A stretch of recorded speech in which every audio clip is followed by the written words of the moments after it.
Glória a Jesus. Eu quero pedir para você abrir aí a sua Bíblia, por gentileza, você que a trouxe, Efésios capítulo 6, versículo 12. Se você estiver sem Bíblia, vai estar aqui no telão.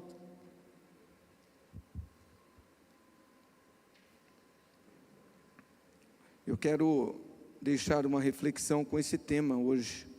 Antes de lutar, conheça o seu inimigo. Antes de lutar, conheça o seu inimigo. Obrigado, Anderson.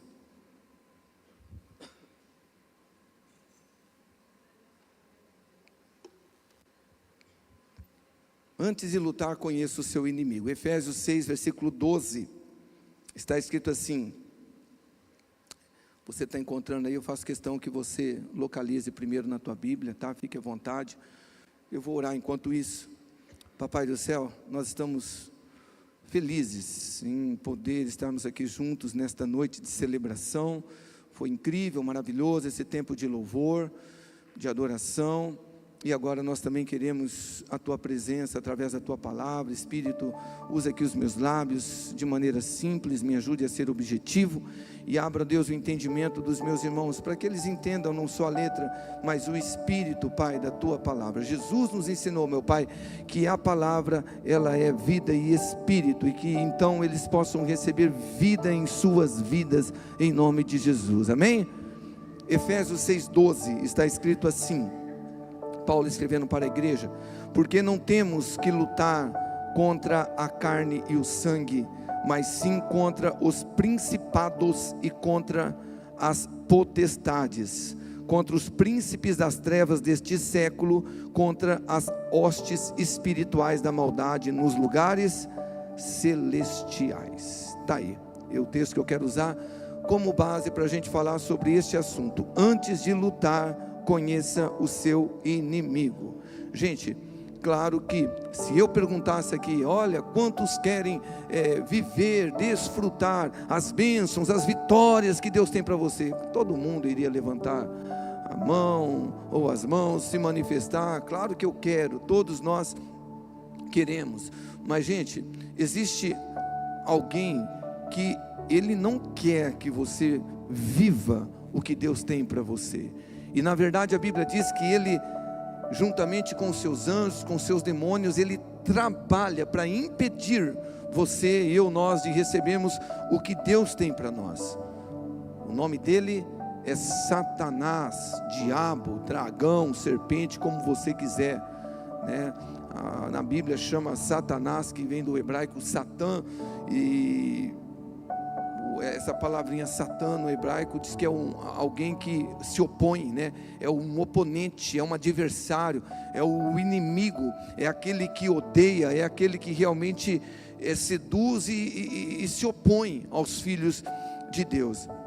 Então, esse ser chamado diabo, o Satanás, ele trabalha.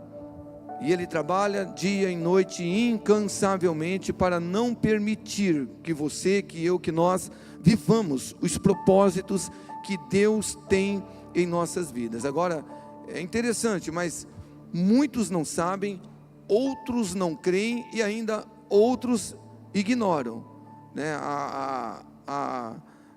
Na verdade, aí a pessoa do Satanás, do diabo. Então alguns falam, não, eu não acredito. Outros, será mesmo que existe? Eu não sei se isso realmente existe. Outros acabam, não, eu até creio, mas acaba ignorando. Só que esta ignorância, a ignorância nossa em relação a não conhecer o diabo com os seus demônios, faz com que muitos cristãos e suas famílias sejam destruídos.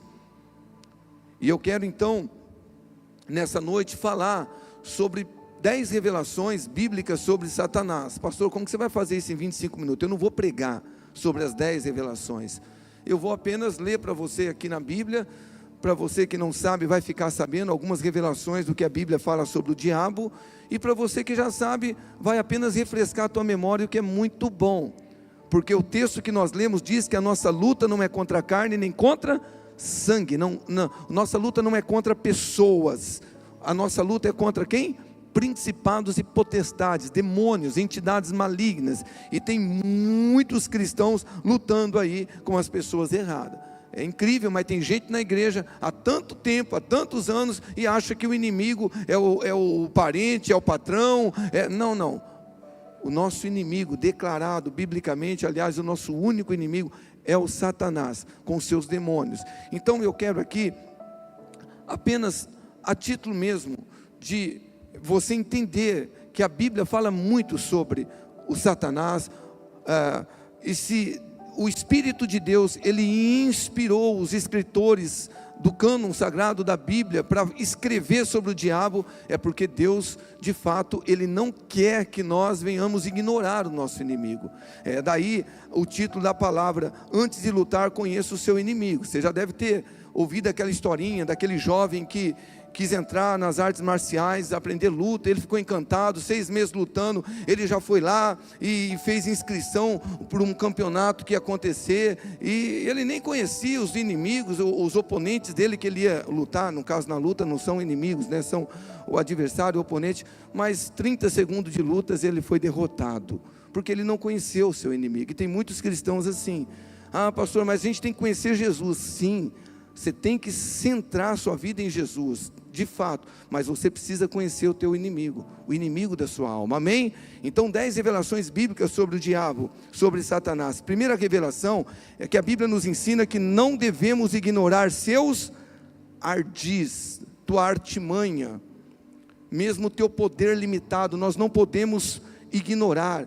2 Coríntios 2, versículo 10 e 11, Paulo diz: e a quem perdoardes alguma coisa, falando para a igreja, também eu perdoo, porque o que eu também perdoei, para que não sejamos vencidos por Satanás, porque não ignoramos os seus ardis. Então tudo que o diabo ele quer, irmão, irmã, é que nós venhamos ignorar o seu ardis, sua existência. O diabo, ele quer que você, que eu, que nós ignoramos a maneira como ele age, as intenções malignas dele. Ele quer que a gente faça isso. Quando alguém fala: eu não acredito no diabo não, ele é quase como que ele aplaude e fala: isso aí, não acredita mesmo não. Então a primeira revelação que a Bíblia nos ensina: não devemos ignorar os seus ardis, nós não devemos ignorar a existência dele, a maneira como ele atua. Uma segunda revelação que a Bíblia também nos ensina sobre ele: o diabo é nosso único e verdadeiro adversário. Como eu já disse na introdução, teu adversário, meu irmão, minha irmã, não é parente, não é cunhado, não é sogra, não é pai, não é mãe, não é patrão, não é ninguém. O teu único inimigo, o inimigo do cristão, é o diabo. 1 Pedro 5:8, sede sóbrios, vigiai, porque o diabo, vosso quê? Adversário, anda em derredor, bramando como leão, buscando a quem possa tragar. Então você vê como que o diabo, ele de fato, ele é muito ardiz, ele é realmente assim, sagaz, né? Porque hoje ele tem feito até a igreja de Jesus brigar entre elas. Eu tenho passado muito para a liderança, que a gente tem que aprender a ver o reino de Deus antes da gente ver uma igreja local, porque a igreja de Jesus é uma só. E hoje você vê que o diabo, ele tenta colocar um irmão contra o outro, um ministério contra o outro, na família um contra o outro, porque ele quer tirar o nosso foco de que Jesus é o nosso Salvador, mas que ele é o nosso adversário.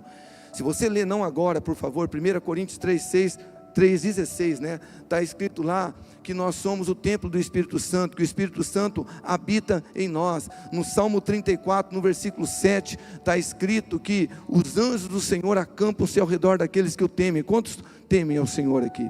O anjo acampa ao seu redor. Mas aqui está escrito, 1 Pedro 5,8, que o diabo, nosso adversário, está onde? Ao derredor. É como se Deus estivesse habitando em você, os anjos te protegendo ao derredor, mas o diabo ali, ele está ao derredor. E você canta, e é muito bonito o louvor que eu também canto, que Deus, ele não desiste de você, ele se importa com você. Mas você sabia que o diabo também não desiste de você? Ele se importa também com você. Ele não descansa. Você lê Depois na tua casa em Lucas 11, a partir do versículo 24, Jesus disse que quando um espírito imundo, ele sai do homem, ele busca um lugar árido para repousar, mas ele não acha, então ele diz, eu vou voltar para minha casa da onde saí, e se ele volta, acha a casa limpa, adornada, ele volta naquela casa e traz com ele quantos espíritos? 7 espíritos piores do que ele. E Jesus fala, o último estado desse homem passa a ser pior do que o primeiro. É por isso que você não pode ignorar o diabo, o inimigo. Ele saiu da sua vida quando Jesus entrou, quando o Espírito Santo entrou, ele saiu, mas ele está sempre ao derredor querendo entrar de novo. E você precisa ter esse entendimento. Ele é o seu, o meu, o nosso único adversário. Uma terceira revelação: o diabo, segundo a Bíblia, pode se transformar em anjo de luz. Porque eu sei que você talvez ainda tenha aquela visão de que o diabo ele vem com aquele tridente, é isso que chama? É isso, né? E tudo feio, chifrudo, mas ele não é bem assim. Nós lemos em 2 Coríntios 11, no versículo 14 e 15, e não é de admirar, olha que Paulo está falando para a igreja, gente, e não é de admirar, porque o próprio Satanás se transforma em anjo de luz, e ele estava escrevendo isso dentro de um contexto que falsos apóstolos estavam querendo se infiltrar na igreja, e ele fala, gente, não é de se admirar, porque o próprio Satanás se transforma em anjo de luz, não é muito, pois, que os seus próprios ministros se transformem em ministros de justiça, e o fim deles será conforme as suas obras. Agora, olha aqui para mim, segundo as Escrituras, Paulo, pelo Espírito, diz que o Satanás, ele pode se transformar até num anjo de luz, ele pode se transformar num ministro de justiça. Você vê o cara pregando, fala, rapaz, o cara está pregando o evangelho, o cara é muito bom, ele cura, ele faz milagre, ele revela, mas é um ministro do diabo, porque segundo a Bíblia, ele pode se transformar num ministro de justiça, ele pode se transformar num anjo de luz, mas ele também pode se transformar numa mulher, num homem, para tirar você da presença de Jesus, num prazer, num vício, num jogo, numa bebida. Ele pode transformar, ele pode se transformar num ódio, numa mágoa no teu coração, para ter legalidade na tua vida. Daqui a pouco eu vou dar só uma palhinha sobre isso. Então está aqui, você tem que entender, o diabo, ele pode se apresentar para mim, para você de muitas maneiras, até mesmo oferecendo bens, dinheiro e tantas outras coisas. Porque o diabo é bem diferente do que Jesus, do que Deus.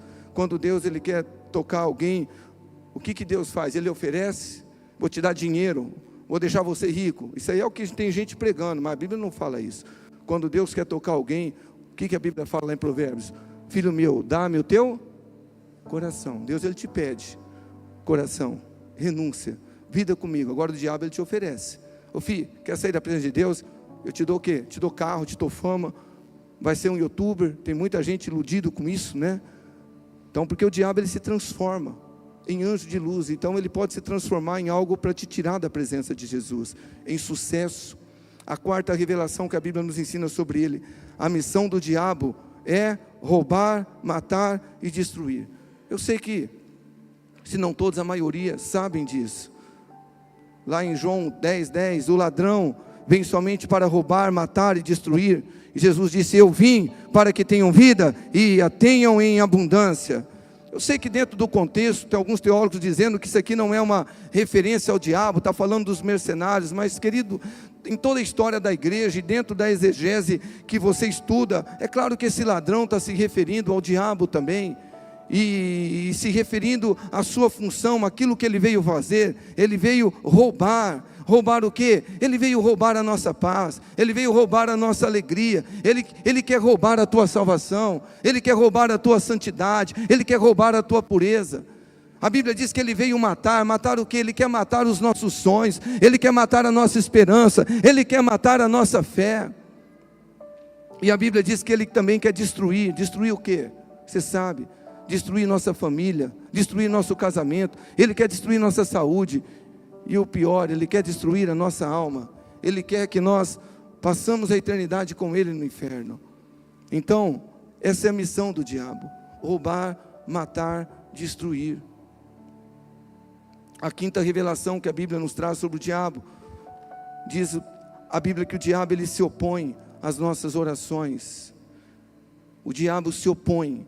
Olha, deixa eu dizer algo para você com todo o respeito. O diabo pouco se importa se você gosta de ouvir louvor, e o louvor é muito bom. Louvor é algo incrível. Lá no livro do Salmo diz que o Senhor, Ele habita, Ele se manifesta no meio do louvor de Israel, da igreja. Mas o diabo, louvor, eu gosto muito de ler, eu gosto de estar na igreja, tudo bem. O diabo até que ele não se opõe muito quanto a isso. E não que ele não se opõe, mas se há algo que o diabo se opõe, é quando um cristão dobra o joelho e coloca-se diante do Deus Todo-Poderoso. Ele não suporta isso. Talvez você entenda o porquê. Para muitos é tão difícil orar. É por conta da oposição que o diabo coloca para não deixar a pessoa orar. Ela vai colocar um monte de compromisso na agenda dessa pessoa, porque olha o que está escrito em Daniel 10, versículo 12 e 13. Daniel, dentro do contexto, profeta, homem de Deus, estava orando, buscando em Deus uma resposta. E olha o que está acontecendo aqui no versículo 12 e 13.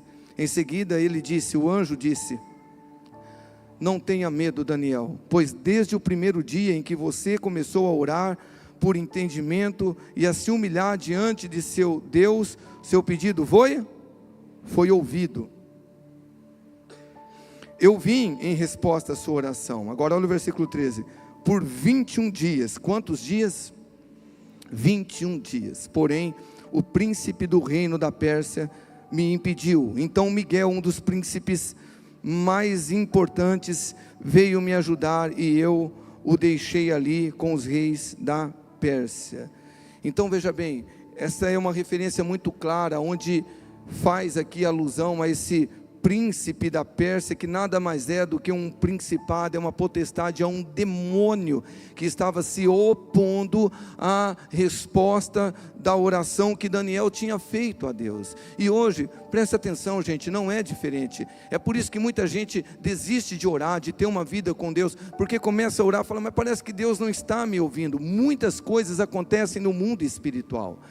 Eu tenho certeza que assim como Daniel era um homem muito amado por Deus, nós também em Cristo Jesus somos muito amados pelo Senhor. E acontece a mesma coisa quando você coloca algo aqui no altar diante de Deus. O Senhor já ouve, mas no entanto, porém, existem príncipes da Pérsia, demônios, principados e potestades que eles querem se opor à resposta da sua oração. Agora, o diabo não apenas atua para impedir a resposta de oração sua ou minha, o diabo também, ele se opõe para que nós não tenhamos comunhão com Deus. Porque é claro que uma pessoa que fala: eu oro, mas parece que Deus nunca me responde, por que ele vai orar? Por que ele vai ter comunhão com Deus? Parece que eu oro, o céu está de bronze, por quê? Então o que ele faz no crente? Presta atenção, irmão, irmã. Isso aqui é estratégia do diabo. Ele coloca em você, em mim, no cristão, frieza. Ele coloca indiferença, ele coloca cansaço, ele coloca distração, porque ele não quer que o crente ore, porque ele não quer que o crente tenha comunhão com Deus. Ele se opõe. Então a gente precisa ter esse entendimento, porque, irmãos, eu sei que talvez você pode pensar assim: pastor, mas não é generalizar muito, dizer que tudo de ruim o diabo está por trás, não é eximir o homem da responsabilidade e jogar tudo diante do diabo. Eu concordo, em partes. Tem a maldade humana, né? O diabo, segundo a Bíblia, vai ficar preso por 1000 anos no reino milenial, e o homem vai continuar a pecar, fazer maldade, sem o diabo aqui. Mas hoje, acredite, 99% de tudo de ruim que acontece é o diabo que incita, é ele que está ali trabalhando. E mesmo quando você fala: eu quero orar, eu vou jejuar, eu vou ter uma vida com Deus, não pense que o diabo vai falar: agora sim, vou te aplaudir, eu vou te ajudar. Ele vai se opor, ele vai fazer de tudo para que você não tenha comunhão com Deus. Quantos me entendem? Uma sexta revelação bíblica sobre o diabo. Olha só: o diabo nos acusa de dia e de noite. É o que está escrito no Apocalipse 12, versículo 10. Diz assim o texto: então ouvi uma forte voz do céu que dizia: Agora veio a salvação, o poder e o reino do nosso Deus e a autoridade do seu Cristo, pois foi lançado fora. Quem, igreja? O acusador dos nossos irmãos, que os acusa diante do nosso Deus dia e noite. Então, saiba que este é um dos ministérios mais poderosos do diabo, nos acusar de dia e de noite diante do Pai. É por isso que, quando nós como cristãos apontamos o dedo para os nossos irmãos, falamos mal do irmão, falamos mal do governo, falamos mal da igreja, falamos mal do pastor, falamos mal do patrão, acusamos, nós estamos fazendo o trabalho do diabo. Nós estamos sendo ministro dele, porque ele faz isso. Você pode ler lá no contexto, que aqui está falando sobre o dragão, que ele é precipitado pela terra, porque ele é o acusador. Paulo escreve aos Efésios, fala que ele juntamente com seus demônios são as potestades dos ares, e ele está lá, sempre entrando na presença de Deus para nos acusar.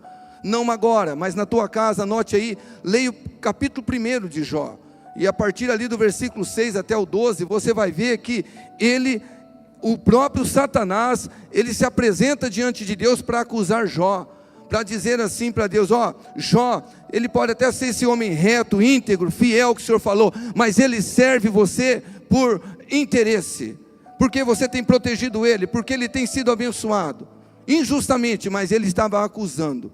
E se ele acusou Jó injustamente, imagina quando ele não vê motivo para nos acusar.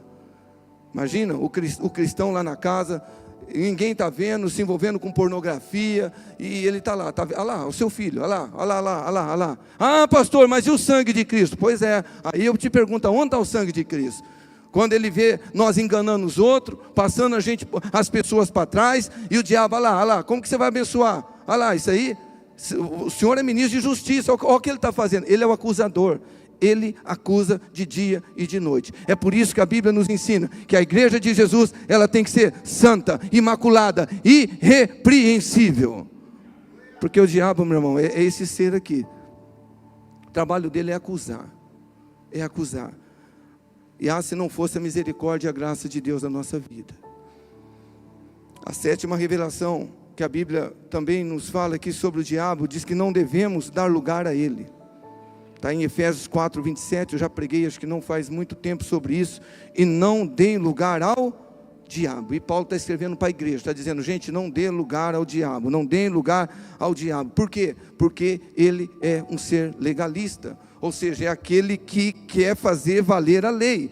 Se a gente não está vivendo de acordo com a palavra de Deus, ele vai com certeza ter um lugar na vida do cristão.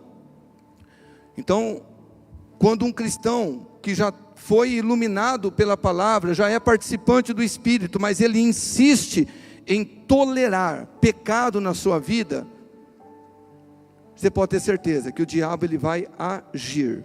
E às vezes a gente ora, o que está acontecendo comigo, com a minha família? Às vezes o diabo pega alguém mais fraco na família desse homem, dessa mulher, um filho. O que está acontecendo? O diabo, ele achou uma brecha. Você quer um exemplo disto? Eu não tenho tempo para ficar entrando em cada uma dessas revelações, mas lá em Zacarias, no capítulo 3, a Bíblia fala, você pode ler Zacarias 3, do versículo 1 até o 3, 4 ali, fala de um sumo sacerdote. O cara não era só sacerdote, ele era sumo sacerdote, ele era aquele que entrava no Santo dos Santos. O nome dele, alguém lembra? Josué. E a Bíblia fala que o diabo estava à sua direita para o opor. Mas por quê? Porque as vestes dele estavam sujas, pecado tolerado, pecado oculto. Quem conhece a Bíblia, lembra lá do episódio do livro de Josué. Acã, pecado oculto, comprometeu a família dele toda, foi destruída por conta de um pecado oculto. Até todo o arraial, o povo de Deus, teve consequência, porque o diabo, ele é esse ser aqui. Se ele achar um lugar, ele vem para fazer aquilo que nós já aprendemos aqui. Sua missão, roubar, matar e destruir. E eu não tenho muito tempo, mas eu preciso ler isso para você de novo. 2 Coríntios 2, versículo 10, vamos reler a parte A e o versículo 11. Olha o que Paulo escreve aqui, a gente já leu o texto, mas vamos reler. A quem perdoais alguma coisa, também eu perdoo, para que Satanás não alcance vantagem sobre nós. pois não lhes ignoramos os seus desígnios, seus ardis, né, na outra versão. Então Paulo está dizendo aqui para a igreja, falou, se vocês perdoaram alguém, eu também perdoo, para que Satanás não alcance vantagem sobre nós. Isso significa dizer, presta atenção, abra bem os teus ouvidos espirituais, se eu, se você, se nós temos mágoa de alguém, ressentimento, você pode ter certeza que o diabo sempre vai achar vantagem em nossa vida, ele sempre vai prevalecer. E daí, talvez a gente entende porque tem pessoas que parecem ser tão boas, que faz tudo certo, mas nada dá certo na vida, porque o coração está cheio de mágoa, de ódio, de ressentimento, porque o diabo está prevalecendo, ele está alcançando vantagem. Por isso que Paulo falou, gente, se vocês perdoar alguém aí, estou escrevendo, eu também perdoo, porque eu não quero que o diabo tenha vantagem na minha vida. Não dê lugar ao diabo, não dê lugar ao diabo. A 8ª revelação, o diabo, segundo a Bíblia, ele é um sedutor, ele é enganador, ele gosta de ludibriar as pessoas. No Apocalipse capítulo 12, versículo 9, está escrito assim, e foi expulso o grande dragão, a antiga serpente, que se chama como?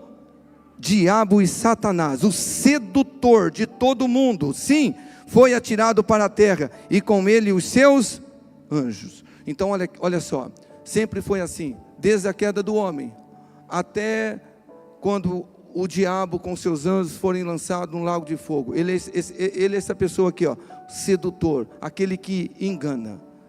Então quando você lê lá a parábola do filho pródigo, em Lucas 15, né, a partir do versículo 11 ali, você vê, é uma parábola, mas o que o diabo ele fez na mente, no coração do filho pródigo? Sai da presença do pai, larga a mão disso, ficar vivendo aí, debaixo da dependência de Deus, pede para ele a herança, vai viver como você quer, vai desfrutar a vida, vai desfrutar, vai ter prazer, e a Bíblia diz que ele fez, mas você sabe como que ele terminou?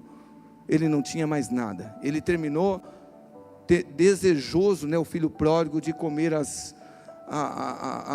os alimentos, a comida dos porcos, porque é o que o diabo ele faz, ele engana.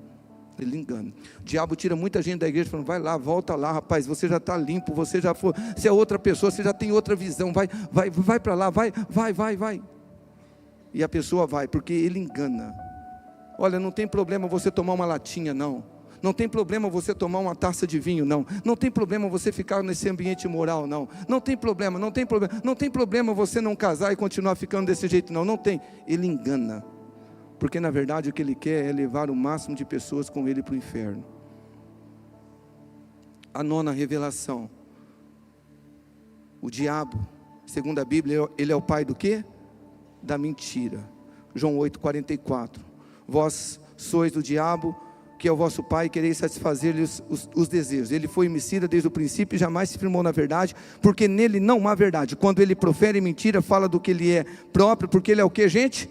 Mentiroso e pai da mentira. Mas olha aqui para mim, o diabo não é só o pai da mentira, ele também é o pai do engano, ele é o pai da desonestidade, ele é o pai do suborno, ele é o pai da corrupção, ele é o pai do jeitinho brasileiro. Por isso que todas as vezes que a gente se submete a mentir, a enganar, a passar os outros para trás, nós estamos nos identificando como filhos do diabo. É forte, mas é Bíblia.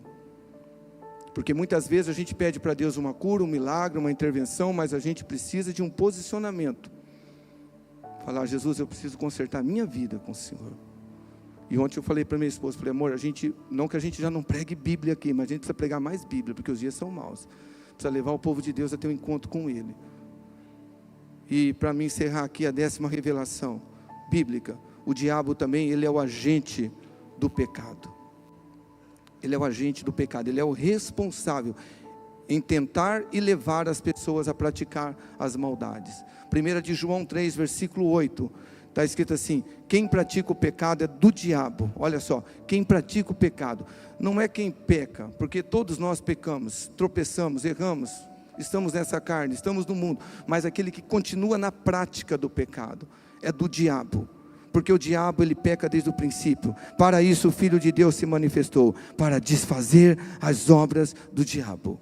Então se Jesus de fato se manifestou na sua vida, na minha vida, olha, as obras do diabo, elas têm que ser desfeitas. E eu encerro aqui as minhas palavras, porque meu tempo já se esgotou. Em Apocalipse 12, versículo 10 e 11, diz que os nossos irmãos lá, no contexto, eles venceram o diabo como? Pelo sangue do Cordeiro e pela palavra do seu testemunho. Como Jesus em Mateus 4 está escrito, e pelo sangue de Cristo. Nós não temos força em nós mesmos para vencê-los, nem o demônio, nem seus demônios, mas com a palavra de Deus e com o sangue de Cristo sobre as nossas vidas, meu irmão, o diabo não tem poder, não tem autoridade sobre as nossas vidas.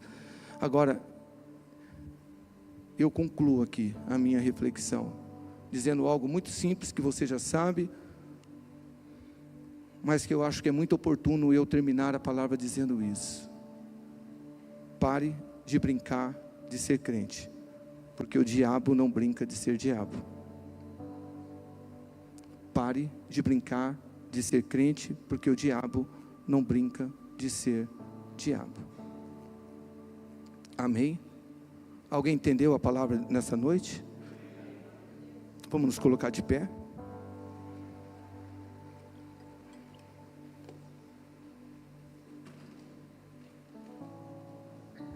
Eu quero dizer que você está num ambiente profético. Eu quero dizer que Jesus te trouxe aqui porque Ele quer te curar, Ele quer te libertar, Ele quer restaurar a sua família, Ele quer te fortalecer, Ele quer te restaurar, Ele quer te prosperar, Ele quer sim, mas acima de tudo, Ele quer levar a mim e a você, a nós termos um encontro verdadeiro com Ele. Porque a Bíblia fala, ai dos moradores da terra, porque o diabo desceu até vós e tem grande ira, sabendo que pouco tempo lhe resta, e está chegando esse tempo da grande tribulação, e o diabo ele está se antecipando, para vomitar toda a maldade dele sobre a terra. Vigia, irmão, vigia, irmã. Eu quero convidar os pastores para estar orando aqui.